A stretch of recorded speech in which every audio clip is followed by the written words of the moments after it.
지자체 특성을 반영한 적응 정책 내 부문 중요도 선정 방법이라는 제목으로 발표를 준비했습니다. 네.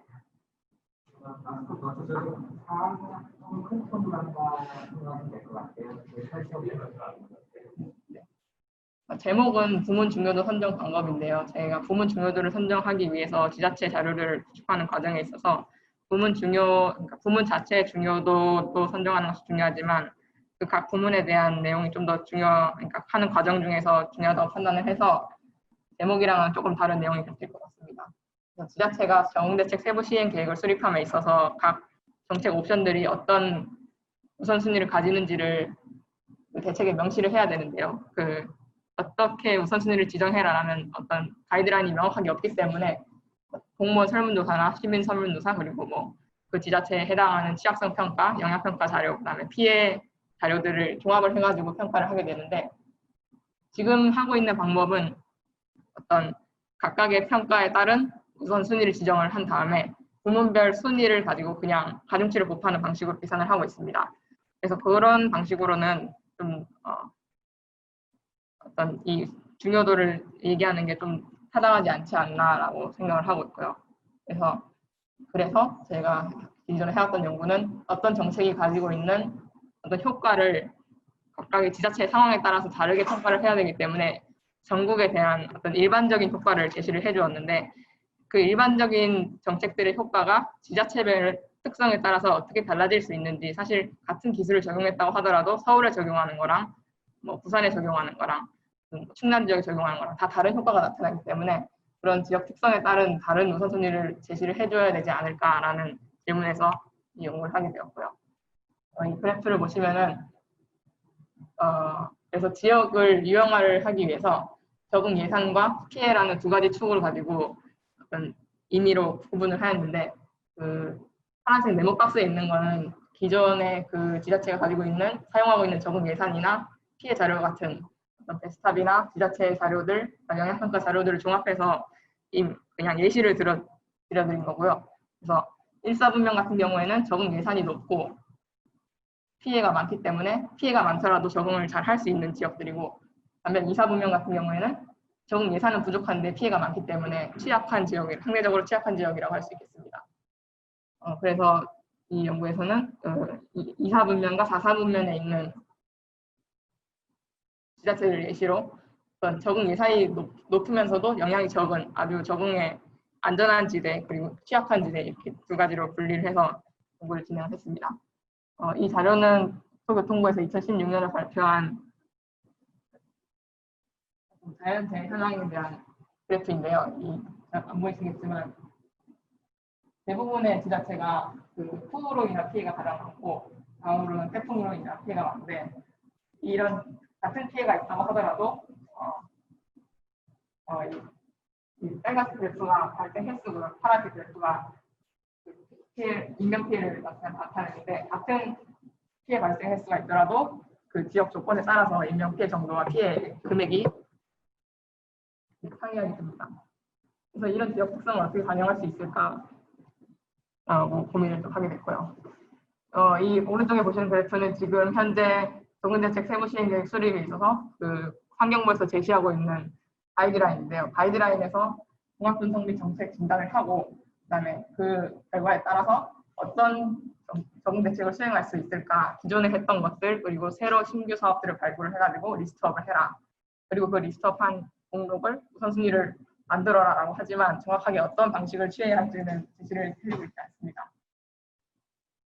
그리고 적응이라는 부문 자체가 다양한 부문들이 관여되어 있으면서도 어떤 각자의 이해관계에 따라서 전혀 다른 우선순위를 도출을 할 수가 있고 결국 그 우선순위에 따라서 예산 분배가 되는 좀 민감한 부분이 있기 때문에 조금 더 종합적인 방법을 제시를 해줘야 되지 않을까 싶고요.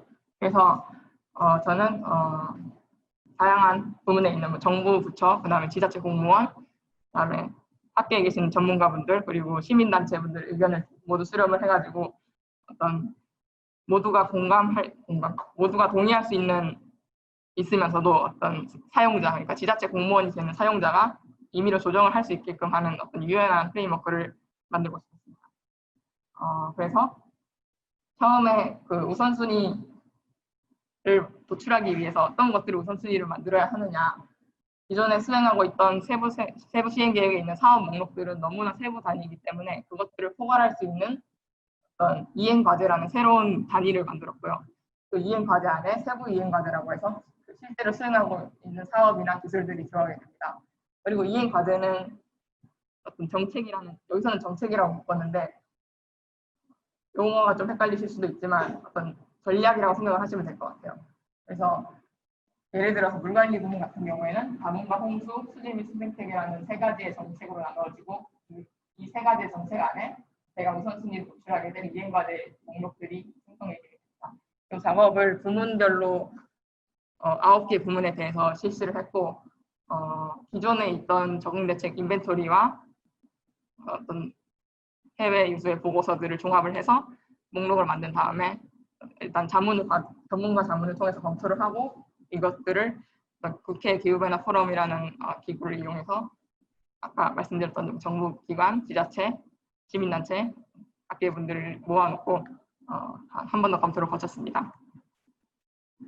그리고 이 이행 과제들을 어떻게 평가할 것인가, 그 평가 지표가 무엇이 될 것인가 또 중요한 요소인데요. 적응이라는 하나에만 어떤 연관이 드는 게 아니고 적응은 또 완화와 같이 가는 기후변화 대응이라는 측면에서 같이 가야 되기 때문에 그래서 이 부문 적응 효과부터 비기후 효과까지 어떤 해당 부문에 적응하는 효과 그리고 해당 부문에 적응되지는 않지만 다른 부문, 예를 들어 물관리 부문에 대해서 평가를 한다면 건강이나 재난재해, 산림, 생태계 이런 부문들에 가지고 있는 어떤 시너지 효과가 있을 수 있기 때문에 그런 부분에 대한 타부문 적응 효과 그리고 적응에는 적응과는 연관없고 예를 들어서 산림을 조성을 하면은 적응에도 도움이 되지만 사실 탄소 포집에도 도움이 되거든요. 그래서 이런 탄소 저감 효과에도 도움이 되고 또 적응 기후변화 대응과는 관계가 없지만 노 리그레시라고 해서 어떤 사업을 시행을 했을 때 이게 기후변화가 어떻게 오느냐라는 관계없이 결국에는 사람들에게 좋은 효과를 가져온다 하는 비기후 효과라는 게 있습니다. 그리고 이 네 가지가 효과를 보는 네 가지 항목이고요. 그다음에 시급성과 실행 가능성을 통해 그 두 가지 항목으로 정책 타당성을 평가를 했고 비용 같은 경우에는 초기 투입 비용과 유지관리 비용으로 나뉘는데 앞에 말씀드렸던 그 이사부면에 있는 예산이 부족한 지자체들 같은 경우에는 어떤 시비가 부족하고 도비나 국비를 받아서 사업을 수행해야 되기 때문에 초기 투입 비용이 터질 수가 없다는 가정하에 분석을 진행했습니다. 그리고 우선순위 도출 방식 중에 기존에 많이 쓰던 방식이 ASP라는 방식이 있는데 ASP 같은 경우는 쌍내 비교가 필요하기 때문에 어떤 그 비교하는 대상이 많아지거나 평가 지표가 추가가 되거나 삭제가 되면은 그 새로 설문을 수행해야 되는 그런 단점이 있고요. 그리고 어떤 새로운 항목이 추가되고 삭제되었을 때에 기존에 있던 우선순위와의 상반되는 결과가 나타나는 것을 순위 역전 현상이라고 하는데 그 현상이 가장 적은 방식인 탑시스라는 방식을 선택을 했습니다. 탑시스라는 방식은 그 설문으로 구축된 그 의사결정 매트릭스 속에서 실제로는 존재하지 않지만 가상의 최적의 대안인 PIS를 만들고 가상의 어떤 최악의 대안인 NIS를 만들어서 얼만큼 이쪽에 가깝고 이쪽에서 먼지 각각의 대안들을 평가를 하게 됩니다. 그래서 네 그룹의 자문과 검토 그리고 설문조사를 수행을 했고요. 각 부문별로 최소 50명 이상의 부문별로 50명 이상이고 각 그룹별로는 최소 한 10명 이상 정도의 설문을 수행을 했고요. 이 프레임에 대해서는 인천이나 충남, 도청 같은 지자체에 방문을 해서 충분히 검토를 받았습니다. 이거는 앞에 말씀드렸던 그 평가 체계 그리고 평가 지표를 다시 한번 그림으로 표현을 해드린 것인데 그래서 효과, 그다음에 정책 타당성 그리고 비용 세 가지로 나뉘어지고 비용은 그 탑시스라는 우선순위 분석 방법이 긍정적인 항목과 부정적인 항목을 두 가지로 나누어서 긍정적인 항목이 가장 최대가 되면서도 부정적인 항목이 최소가 되는 PIS 그다음에 반대가 되는 NIS를 만들게 되는데 그리고 비용 항목이 부정적인 항목으로 사용이 되게 되고 긍정적인 항목으로 사용이 되겠습니다. 그래서 초기 투입 비용과 유지관리 비용의 두 가지 가중치를 모두 높이게 되면 결국은 이 두 가지를 비교해서 계산이 되는 거기 때문에 두 개 다 높이면은 두 개 다 낮은 거랑 결국 결과가 똑같은 문제가 발생하는 그런 한계가 조금 있습니다. 그래서 앞에서 잠깐 말씀드렸는데 물관리 부문과 건강 부문을 예시로 들어서 이행과제 목록을 말씀드리면 물관리 부문은 가뭄과 홍수, 수질 및 희생태계로 분리가 되고요. 건강 같은 경우에는 이상기온 및 재난재해, 감염병, 대기오염, 건강부문 공공서비스 이 네 가지 부문으로 구별이 됩니다. 이거는 결국에는 사용자가 조정할 수 있는 거는 그 각 평가 지표와 그다음에 정책들의 가중치를 조정하게 되는 것인데요. 그 가중치를 이렇게 평균내서 쓰지는 않지만 어떤 경향성을 보여드리기 위해서 평균낸 표를 가져왔습니다.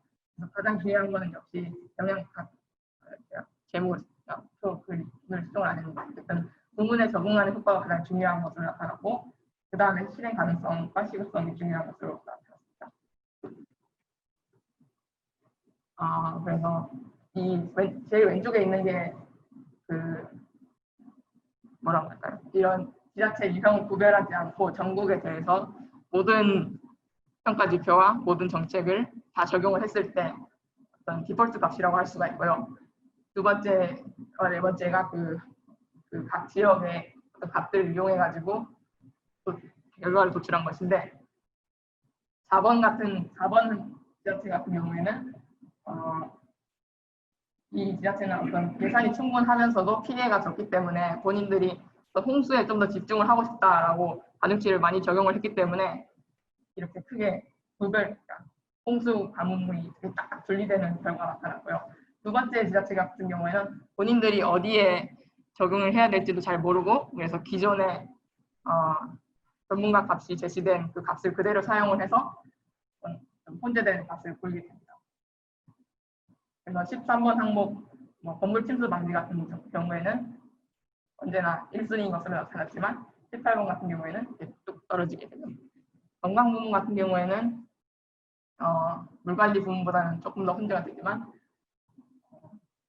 물관리 부문에서 예산이 충분하고 피해가 적은 경우에는 좀 더 대기오염 그리고 건강 부문 공공 서비스 이쪽 측면에 좀 더 우선순위를 주게 되고 그다음에 취약한 지역인 2번 지역 같은 경우에는